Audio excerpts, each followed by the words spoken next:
Good afternoon, everyone, and welcome to today's webinar. Thank you to everyone joining us here in person, as well as all of you joining us virtually. I'm Joseph Davis with the U.S. Chamber of Commerce Foundation, and today's program is the third in our series on education benefits that work.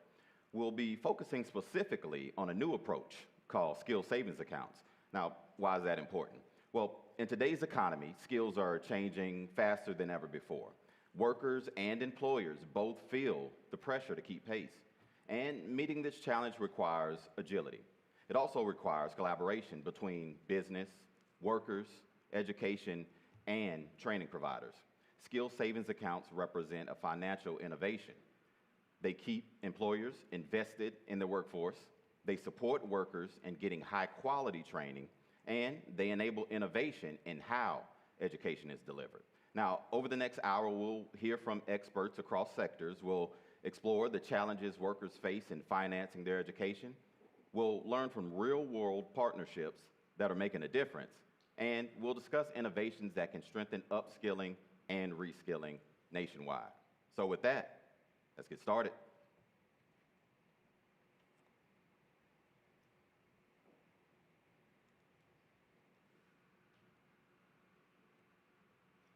All right. So I want to bring in Peter Beard with the U.S. Chamber Foundation. Peter, first of all, thank you for being here.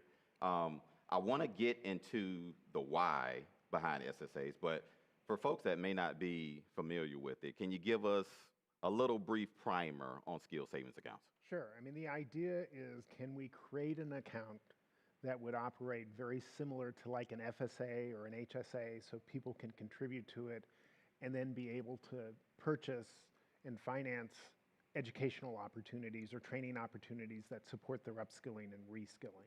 So that's fundamentally what we want to do. And part of it is, think about it, a number of employers provide an education assistance plan, usually known as tuition reimbursement, but those are generally large employers. And so this is really intended to be a turnkey benefit, education benefit that small, mid-size, and large employers could offer. Got it. So let's get a little bit into the why. So you kind of gave us the primer. Why is the U.S. Chamber Foundation concerned with upskilling and reskilling our workforce? And Joe, you kind of hit on it in your opening, which is skills are changing at an accelerating pace. You know, when you look at today's environment where there's kind of a no hire, no fire kind of environment, there's an opportunity for folks to be thinking about what skills are going to be needed in light of the transformation in our economy that's coming. The other thing is, when you think about it, you know, it's a benefit to the employer in terms of potentially strengthening the retention that exists, because employees and workers are excited when their employer invests in them. And so there's kind of a new, opportunity for employers and employees to work together to kind of support that upskilling and reskilling in this dynamic economy.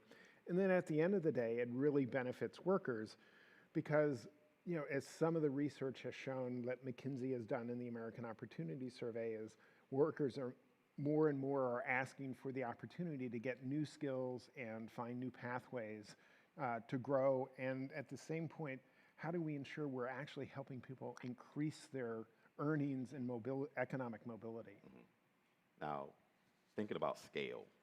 So, I mean, we have, roughly more than 170 million workers in this country.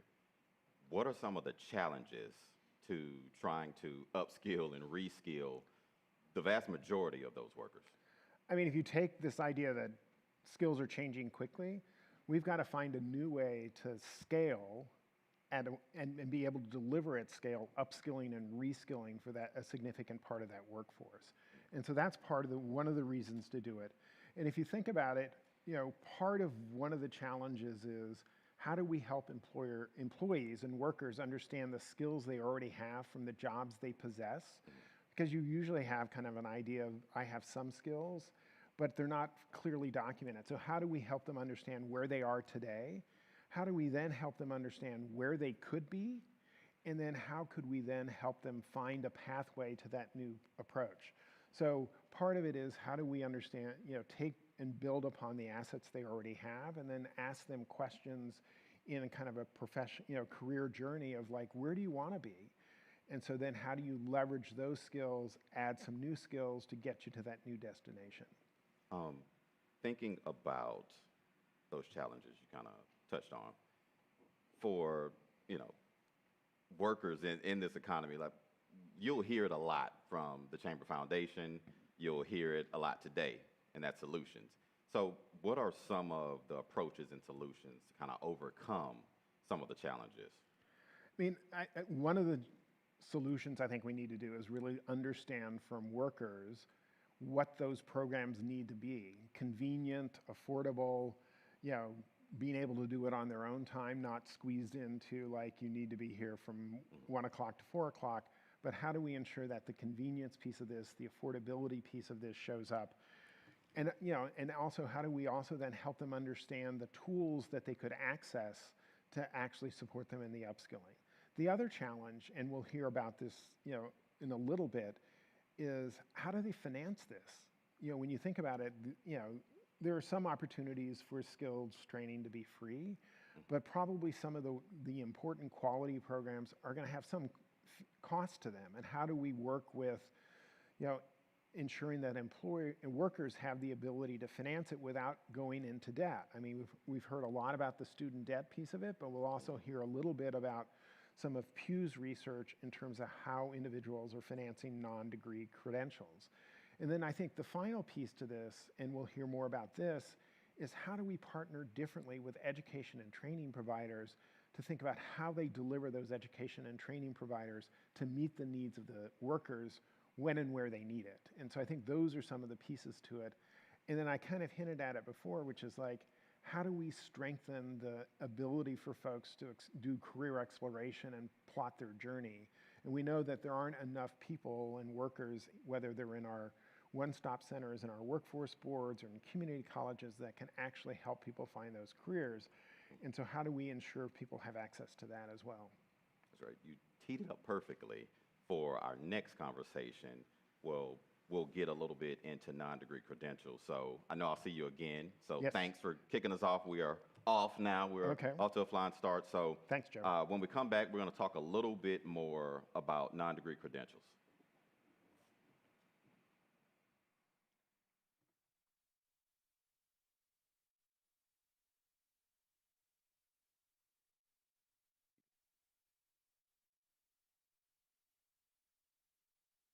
With Amatachi Laye with Pew Charitable Trust.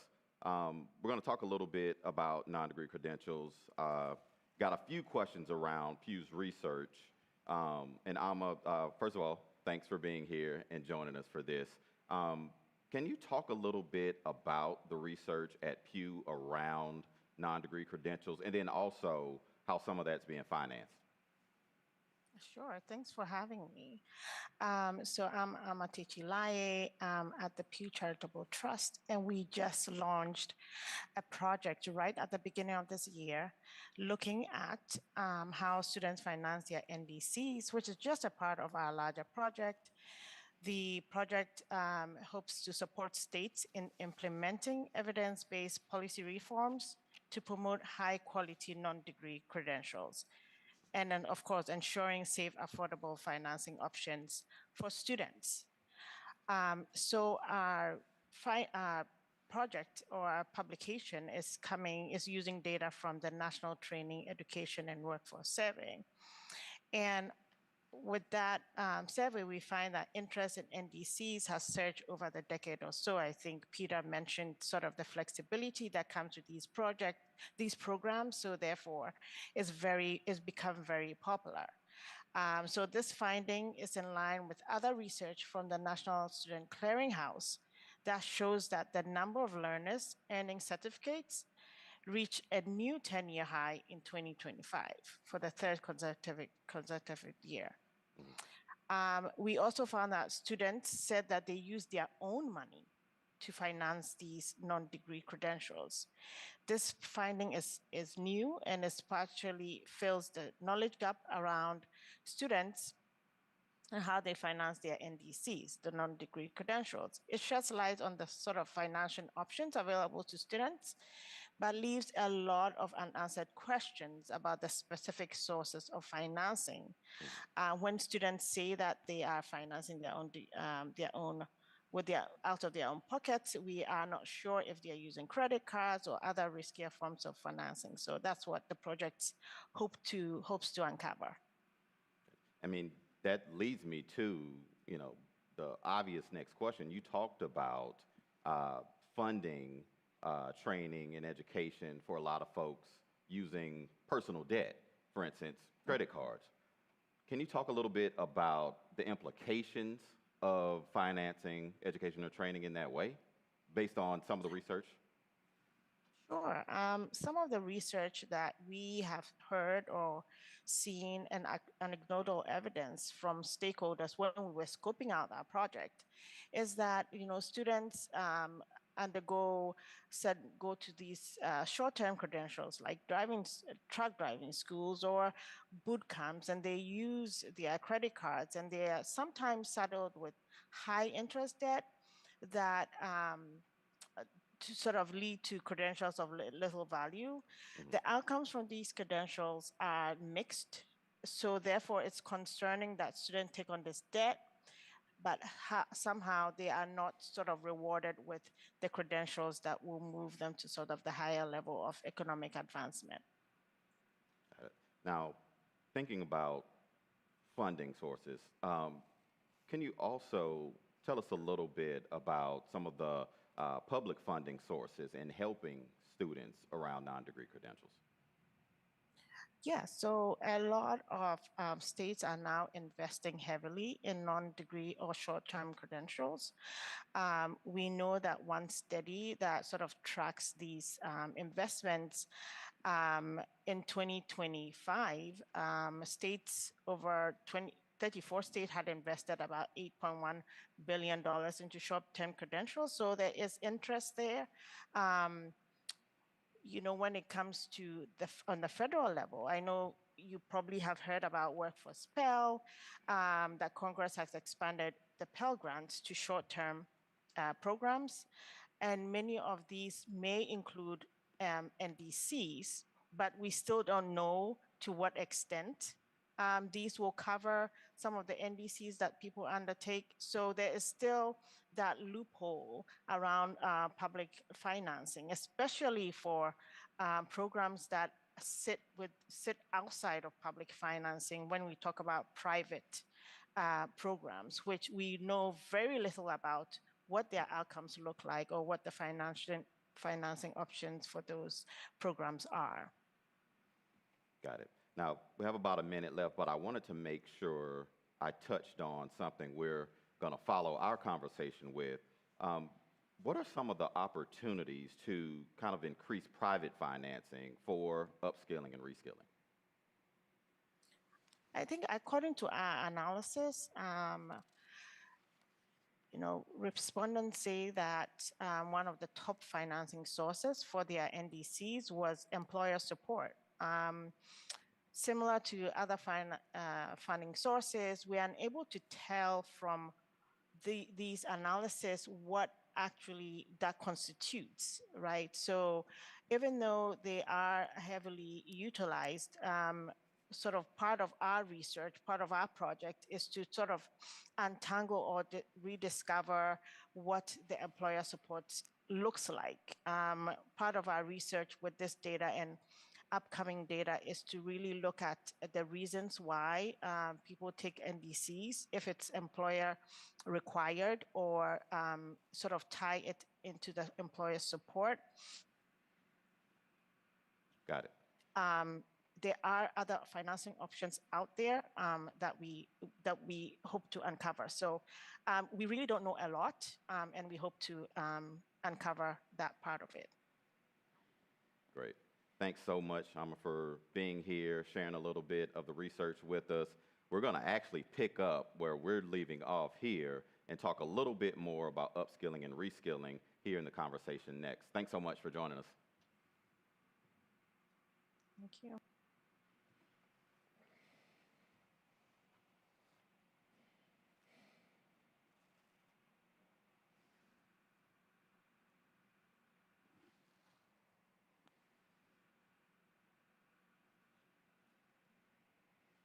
All right, we are back, and we are joined by Dr. Stacy Ebert and Lindsay Lawrence, and we're going to talk a little bit about upskilling and reskilling. What I want to do first is, why don't I allow you both to kind of introduce yourself and talk a little bit about your role, and then we'll get into upskilling and reskilling. Stacy, you want to start us off and kind of give us the 25-cent version of your intro? Yes, hello, hi, thank you for having me. I'm Stacy Ebert. I am the Provost and Vice President of Workforce and Strategy at Alvin College. I focus a lot on workforce as well as all the other educational opportunities we have here at the college. And I won't go, I've already given you my 25 cents, so I'll pass it on to Lindsay. Very nice. Thank you so much for having me. My name is Lindsay Lawrence. I am the Chief of Staff at Lonza.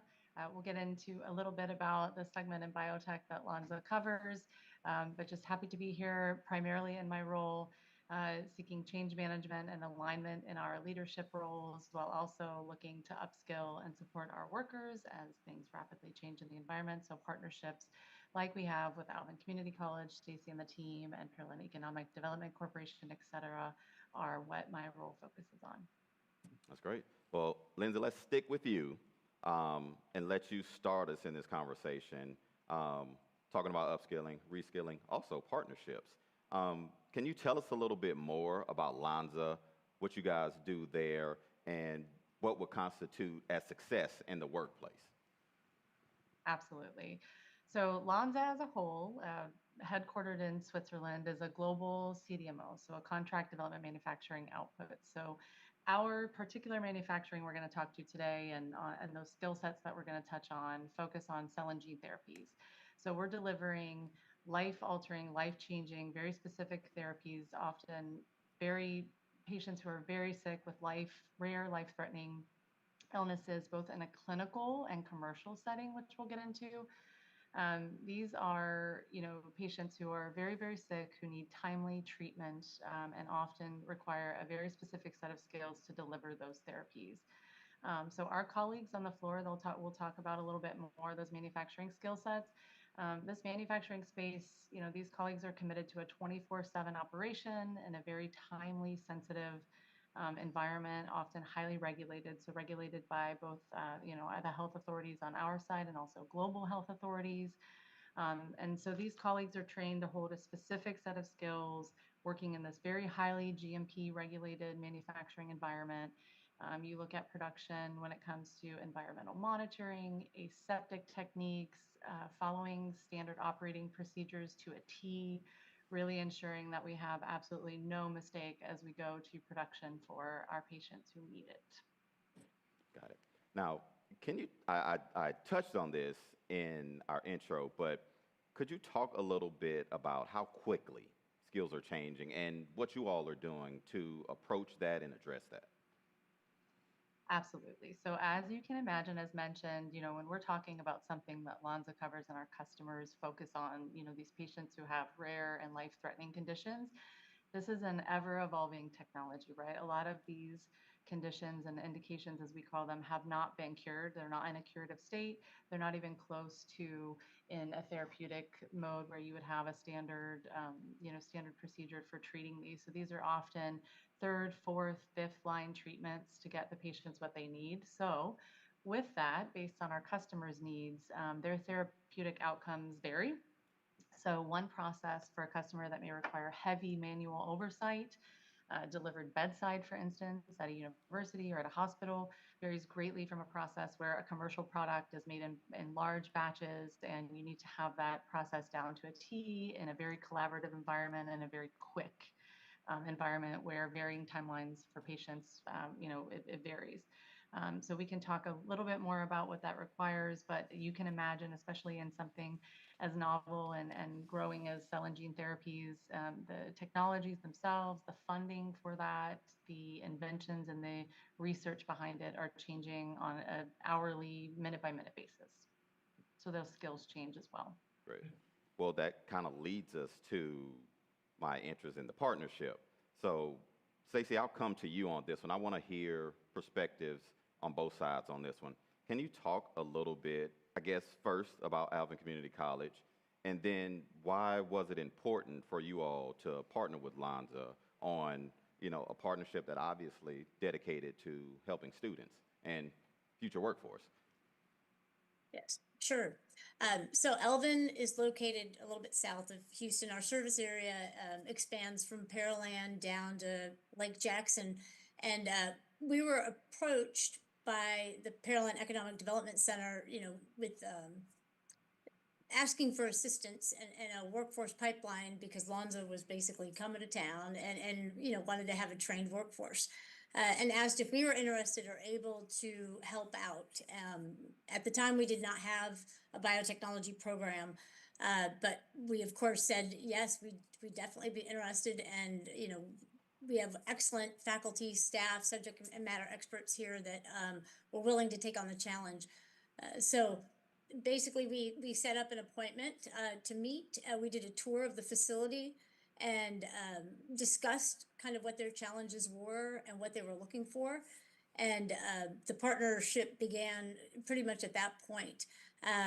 We had regular meetings doing, with subject matter experts. We brought in our faculty.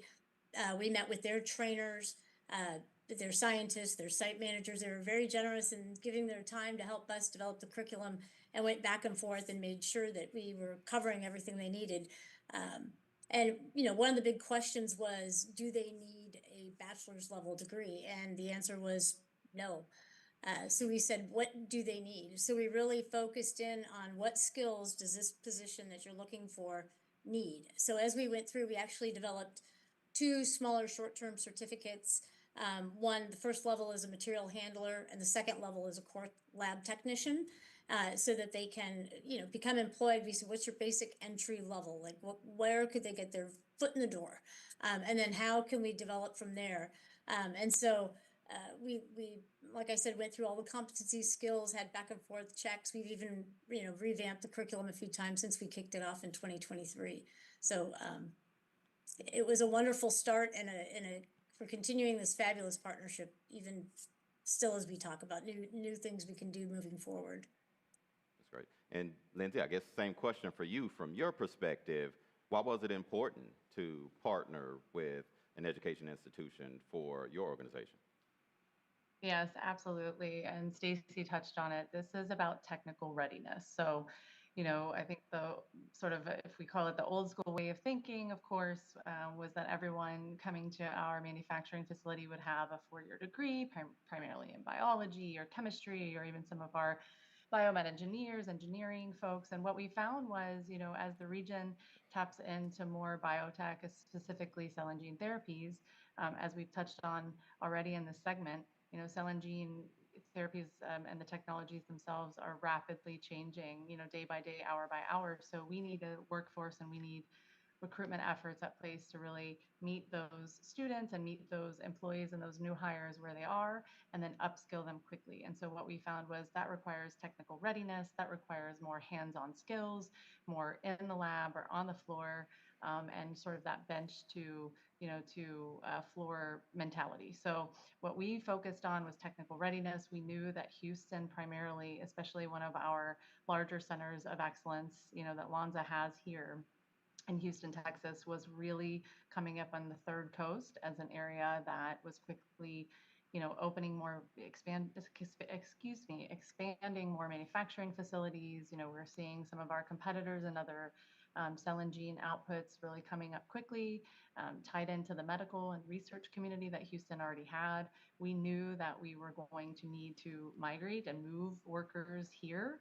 And so why not tap into the excellent talent and energy that we have in Texas and in Houston already, and look to upskill people who are looking for a great opportunity, technical readiness, but potentially don't have a 4-year degree. So that's where we met. Great. And Stacey, I'm curious, has this partnership changed how you guys approach workforce programs and kind of some of your work there at Alvin? I think it really did shed light not only to the way my division looks at it, but also our board. That we're here to service, of course, our students. We stand for student success and educational excellence, but also the community and economic development. We need to support our business partners, and helping them, helping our business partners, reskill, upskill, and provide a workforce pipeline for them as well, is essential to the work that we do. So being agile, listening, being proactive and going out and educating our industry partners also about the things that we can do as a community college to help them. Just because we don't have it in the catalog doesn't mean that we can't do it, right? We can pretty much do everything if we have the support. And we've been blessed with the support of our Economic Development Center as well, Pearland EDC. They've helped us. We did a joint grant to help fund some equipment to actually pay for the tuition of some of our students. But it really does help us, especially if it has more expensive equipment, things like that. But this has really opened up a lot of doors and a lot of opportunities for us as well, to become a workforce training partner. Got it. So last question, and I want to pose it to both of you. Stacey, we'll stick with you for this one, and then Lindsay will close out with you. But we've already said it a couple of times. This is a rapidly changing economy. So for you all, any advice for education and training programs? Like, what should folks be thinking about? Listen to your industry partners. They're the ones that that have the specific competencies and things like that. So, we don't want to think we know better than them. We don't. They need to help guide us on how to develop the curriculum. Be reactive, respond in a timely manner. They need that workforce. They need it now. And be open to changes. We've updated our curriculum a couple times since we kicked it off a couple years ago. So, be responsive, like I said, and agile, and work as a partner. It's all about partnership. Great. Absolutely. Lindsay? And I'd say, yes, I'd say the same in turn, allowing employees or employers, I'm sorry, to be open. Like we've said, we're in a highly regulated, highly advanced skill set, very technical in nature, processes here in manufacturing cell and gene therapies. And yet, our company, our organization as a whole was also open to work with Stacey and the team and work with Alvin and PEDC to ensure that some of those changes or preconceived notions that we had even around 4-year degrees could be changed through curriculum and through partnership in developing that curriculum. So really being open to that, and then also allowing your employees to have a voice around, what they're seeing on the floor. They're the ones in the first hand. They're operating equipment. They're adhering to processes and may see gaps in those processes to bring forth to that curriculum. So I think they're also a great voice and a brand positioning for those companies out there who are looking for more upskilling. So absolutely. That's great. Well, Lindsay, Stacey, thank you both so much for taking a little time and talking about this partnership. And as we kind of close out our conversation, as we move into our final conversation, before we do that, we'll have a little video for folks that's a success story of this partnership. So we'll highlight it through that. So we appreciate you both once again, and thanks so much. Thank you. Hello, my name Thank is you. Crystal Aguilar. I am a core technician 1 at Lonza. I attended high school in Pearland, Robert Turner College and Career High School, where I took dual credit classes. I needed 2 more years to accomplish my associate's degree, but I wasn't really too sure where to start or how to start, and that is when I reached out to my counselor, and they helped me and gave me the details and the information for the new biotech program. Biotech was not a career I had looked into before, but I was currently working in the pharmacy industry, and I liked it, but I wanted to be on that other side of making the medication for other people and clients that needed it. The biotech program at ACC was very affordable. It was very quick as well. It's very fast-paced, so you have to stay on top of your things, but it can be done. They did teach us how to use the equipment, so the pipette aids, the serological pipettes, how to transfer the cells, how to get the job done. The interview process was indeed a process. I did have 3 interviews. Alvin Community College did have the interview process as an option, so you could practice your interview so you wouldn't be nervous. They prepared us very well. At Lonza, we had an onboarding training where I felt very advanced and very confident in what I was doing. I was able to finish that training in half the time where other coworkers who had attended 4-year degree institutions had taken longer than I had. The work environment at Lonza is very welcoming. They help you with everything and anything. They have a lot of benefits and they take care of other people. I do not see it as a job. I see it as something that I love to do. I love helping others and I will continue to grow. I'm not too sure if I want to move up to quality assurance or environmental monitoring, but I'll for sure get with my supervisor and they will help me proceed from them and get to my goal. My advice for someone in this career path, sky is not the limit. You could go over that. Everything can be yours, and don't be afraid to be the first one.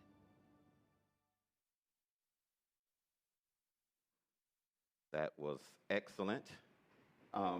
We're back with some familiar faces. Peter Beard with the Chamber Foundation, Joy Coates, of course, with Third Sector. Joy, I wanna start with you first. You've heard a couple of the conversations that we've had today. What are some of those key takeaways of things that you heard that's valuable for the folks listening and watching right now?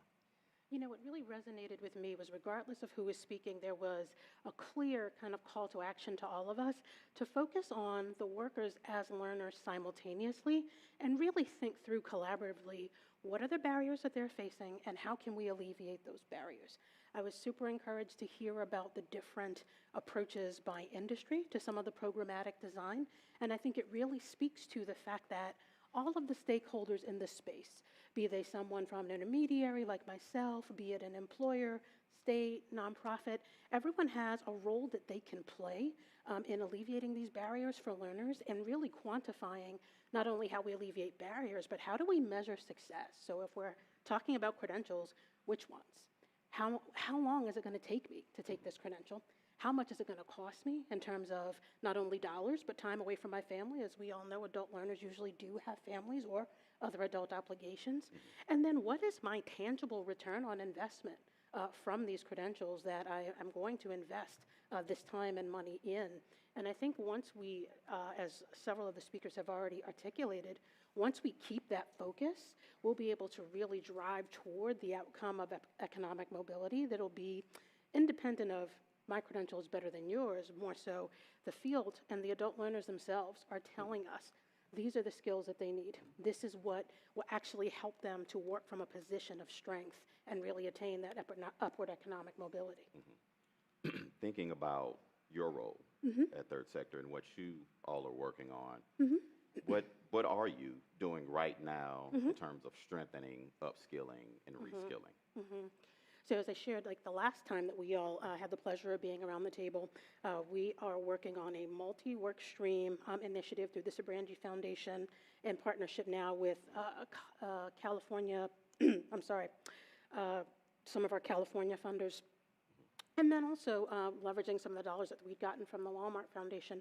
And the thing that I mentioned last time I was here was the Design Lab. And the focus of the Design Lab is to educate not only stakeholders and adult learners themselves, but folk who are already running financing programs, be they Earn to Learn, be they 529s, or some other vehicle that's already in place. Because what we see is the vehicles are there, but we don't often have real transparency on how to access those dollars. And then, of course, the other part that's layered on top of that, that's also part of the Design Lab and the accompanying learning collaborative, which will be policy focused, is if these dollars are already here, then what else should we be using in addition to, family or self or employer contribution? If these dollars are here, what's the role for employers to play? How do we leverage Workforce Pell in new ways, given the shifted policy around what that will cover? And then how do we continue to closely map things like that credential or even an apprenticeship through the expansion of what 529 now covers? So we have 3 distinct projects that are working multi-state in those areas.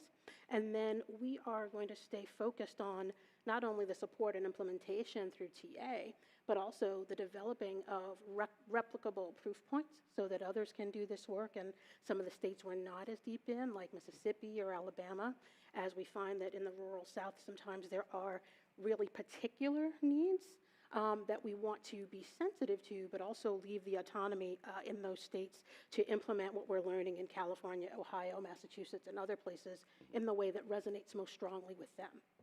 And Joe, I think Joy hit on something really important to note, which is the Reconciliation Act this summer provided a lot more flexibility for 529s and Pell to support workforce programs.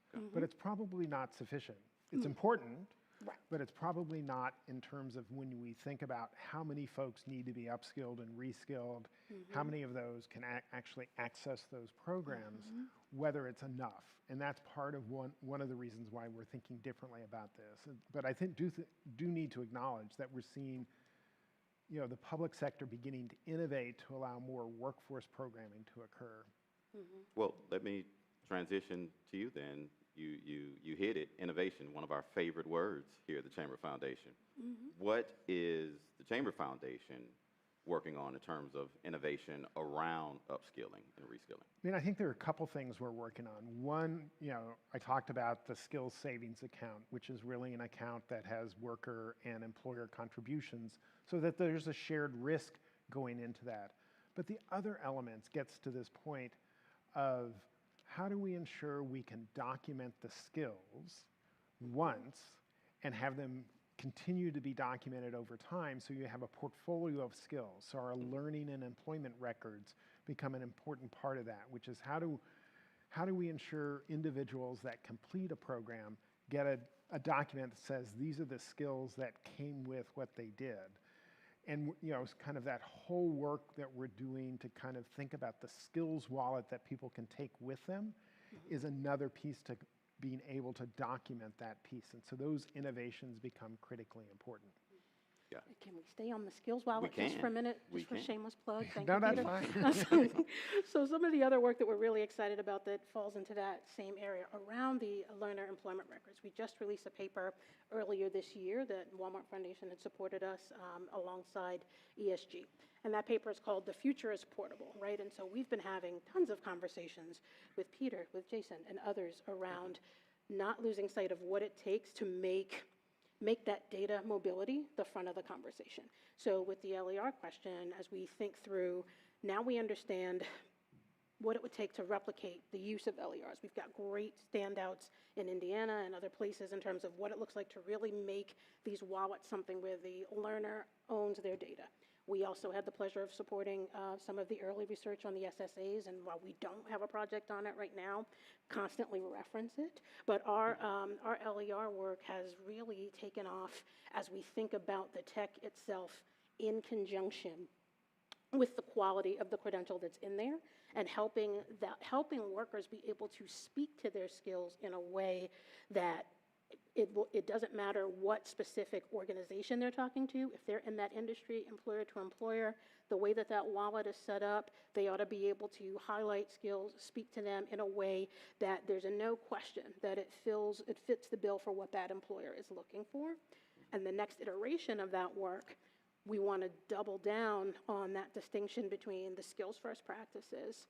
How do you ensure that data mobility? And then also, how do you connect that to the structure of the apprenticeship model?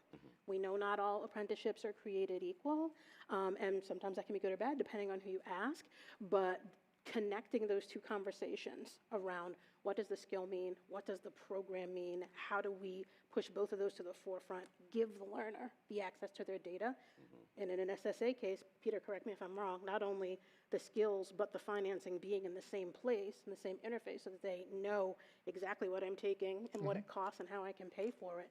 Those we really do get excited about. We think those are potential game changers because as an adult learner myself, a career adult learner, the bane of the existence sometimes is when you get that bill and you see $20,000 worth of gen eds and you've got to be, and you're trying to get a particular traditional degree. The opportunity I think that we have with the credentials is to really customize. This is what you need for the job, to excel in the job. And then not only excel in the job, accelerate along that path, have it tied to the market and have the employers weigh in with us on whether or not this credential really does lead to that market acceleration. Once we have that and we have the clarity around how that financing evolves to meet that acceleration, now we're talking about real mobility. And I agree with Joy that this is learner-centric, and it should be. At the same point, it has huge benefit for the employer so that they have kind of an inventory, for lack of a better term, of the skills that exist in their workforce so that they could then begin thinking, if we're moving in this direction, as we were hearing from Lanza, we need to be upskilling folks and reskilling them, and who can we be tapping to reskill and upskill? So there's another benefit to using the LAR and having the employer also have access to it, whether it's how they were hired and they brought their skills wallet with them, or it's through, you know, the skills savings account so that the employer is getting a peek at what they helped finance, but it begins to create the inventory of skills so that an employer can be thinking about where am I going in the future and how am I going to ensure my workforce can get skilled up.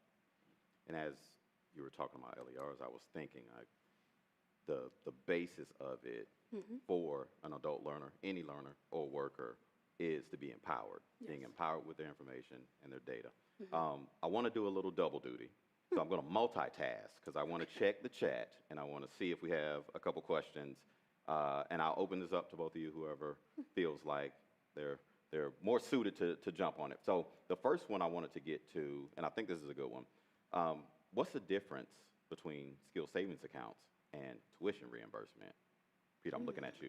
I mean, tuition reimbursement has been the traditional education assistance plan under, you know, Section 127 of the Internal Revenue Code that allows an employer to provide up to $5,250.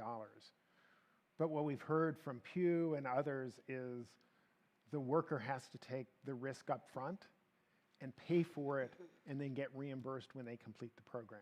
Okay. So the skills savings account is, shall we say, a turnkey education assistance program, but eliminates that barrier, particularly for frontline mid-wage workers who really don't have the financial capability to, like, I'll take that investment and take the risk over whatever period of time that I'll get reimbursed, that they will be reimbursed, but it's reimbursed after the fact.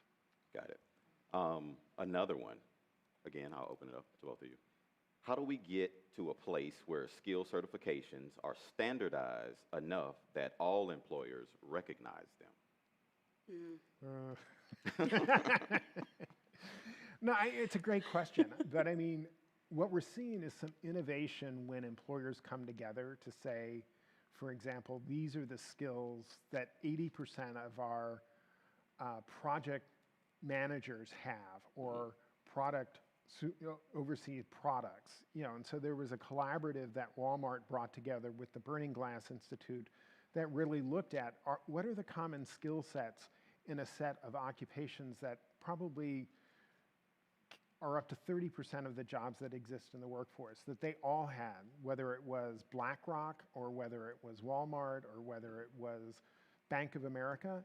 So it wasn't like people from the same industry, it was people who had the same function, and they were able to articulate the skills. And I think that's the beginnings of getting to this question of how do we get more and more employers to actually help articulate those skills in a more common way. Got it. I think I would add, it's all of that definitely plus 1,000 in terms of the level of detail that you need to get to. But it really does it really does in my mind and in the way that we pursue the work at Third Sector. So everything that Peter has laid out, and then the double click to working with, you know, CBOs or states in terms of the implementation of this fantastic guidance we've gotten from this large collaborative, it really requires those on the ground champions to not only work on this side in terms of the learners being served, but to continue to work closely with those employers to keep them at the table. Because I think there's still a bit of demystification and sense making that we need to continue to do with employers so that it doesn't feel like one more thing. It feels like the thing that is actually helping them to answer their pipeline problems, which we know they have. And the way that we see it at Third Sector is it's not that there's a pipeline problem, it's we are not opening and supporting the pathways in the correct way for a broad enough swath of people to actually fill these roles because of the way that we talk about skills and the way and the routinization that we do need to do. But we're encouraged by the progress we see in that area and are drilling down with our projects to try to accelerate the replication of those practices. Got it. And it also goes back to the general point that at the Chamber Foundation, we've always believed that it should be employer-led, because the employers are experts in how many of what they need, what capabilities and skills they need in them, and where they source their best talent from. And therefore, this idea of having employers articulate the skills in a clear way, particularly in as a collaborative so that there's some shared agreement of the terminology and you know, the meaningful language so people understand it. Got it. All right, let's see if we can quickly get through maybe one or two more questions we have here from the audience. What sectors are most fruitful for SSAs and upskilling in general? I guess I would say probably all sectors, but I would then say there's a huge opportunity for us to be supporting small and mid-sized businesses to offer upskilling and reskilling to their workers. And so I think, you know, this idea of, you know, there's certainly huge opportunities, you know, when we think about, you know, the need for HVAC, electrical, plumbing, and other things related to the build out of data centers and other things. But small and mid-sized businesses are one where we've got to be thinking about how are we building, you know, and creating stronger skills in them so they can be competitive and they can grow and their workers can grow. Great. I'll try to get in one more before we close out. And Peter, you kind of started down this path when we were talking earlier. What do you think would be the biggest challenges to getting SSAs implemented nationwide? And then the other side of that is, what are the steps to mitigate those challenges? Great question. Great question to be the think, final one. Right. Yeah, obviously one of the pieces to get to be able to implement it nationwide would be the amending of Section 127 to allow for the creation of the accounts. The challenges that come with the rollout really is a lot on some of the stuff we've touched on, which is how do we get adoption? How do we work with education and training providers in light of the large, you know, training portfolio or training market that could be created with this? It could be anywhere between 70 and $100 billion a year. And we need training providers and education providers in very different ways, which then suggests we should probably be doing some piloting, prototyping, working at the state level where you can actually work with employers, work with the workers and the community-based organizations, but also with the education and training providers, whether it's the community college like Alvin or whether it's with the workforce boards that have eligible training provider lists. That would be the starting point so that you could begin to look at how do we get quality credentials that we can articulate, which probably also means how do you look to states that have really taken the lead in looking at this whole notion of credentials of value, really beginning to try to understand what's the data that are necessary for us to understand is that credential in creating economic mobility or not. I'm sorry, Joy, you can feel free to.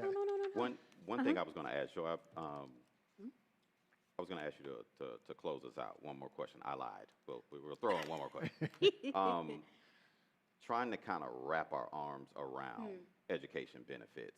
So final thoughts on folks that, you know, this is interesting to folks that may be, you know, kind of going down the path to, you know, obviously working with SSAs.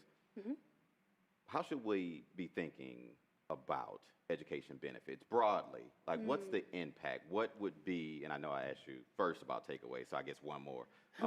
What's that broad takeaway and the one thing you feel like kind of caps the conversation around education benefits? No pressure. So, well, I think the way that I think about it in terms of the broadest takeaway is, while it's not enough, certainly to what Peter said earlier, there is a lot there. There are things that we already have access to. We have the emerging structure being presented by the SSA. We have 529s. We have Earn to Learn programs. I think the real piece that we have to do is think about how do we educate and amplify the work that already exists, get those proof points on that work, and then expand it. I think that is really the thing. If folk are thinking about getting, launching SSAs because of everything that Peter has laid out, I think that it's really the same conversation. It's, do you believe that, these credentials can work? Do you believe that if you knew, maybe from the employer standpoint and the education training provider standpoint, if you knew that this container could tell you what the skills are that are needed for this job, this person has them, and this is how much they cost, and then they can be invested in by an employer to help you feed your own pipeline and essentially your own industry, not to be condescending, but why would you not want to do that in some ways is how we approach it. I think from the education and practice and policy side, it's more of equity and clarity. Does everybody know that there's access to this? And if they do, it's not enough for us to know it exists. There has to be real education and support built on how do I access it? Is there any limit? Is it going to affect me negatively when you start getting into things like, benefits cliffs and whatnot? I think sometimes that is a deterrent for folk, but there's an opportunity for us to clarify that it's not always a deterrent. It's not always that if you get help financing your education, you will run smack into that benefits cliff. So I think it's all about clarity of what exists, amplifying it so that more people know about it, and just making it easier to navigate. I've done these before, and I usually have a large slide that kind of looks like a spider web that shows you all the different vehicles that you could use. And at the top, there's all the different administrators, and then there's intermediaries kind of sprinkled in like a scatter plot. And at the bottom is a learner who is totally disconnected from knowing which path to take to get to the person who can actually help them. To me, the work of this really rests in untangling that spider web. That's great. Well, I guess we'll end it there. Peter, of course, as always, thank you. Joy, thanks so much. Thank you. Your team at Third Sector for partnering with the Chamber Foundation on Absolutely. making this series possible. So thanks so much. And thanks again to all of our guests who joined us today. So we've heard about the urgent need for upskilling and reskilling. We've learned how workers are financing their training, many times out of their own pockets. We've seen inspiring examples of an employer and education partnership. And we've explored some innovations like skill savings accounts that can help scale critical solutions. Now, for our virtual folks, if you want to scan the QR code on your screen, you can learn a little bit more about skill savings accounts. And if you missed the first two webinars on education benefits, you can also find that at the Chamber Foundation's website. Now, we hope you found today's conversation sparked some ideas and gave you something you can take back to your own organization. But in the meantime, look out for more from the Chamber Foundation in the coming months. Thank you again for joining us. Have a great rest of your day, and we'll see you again soon.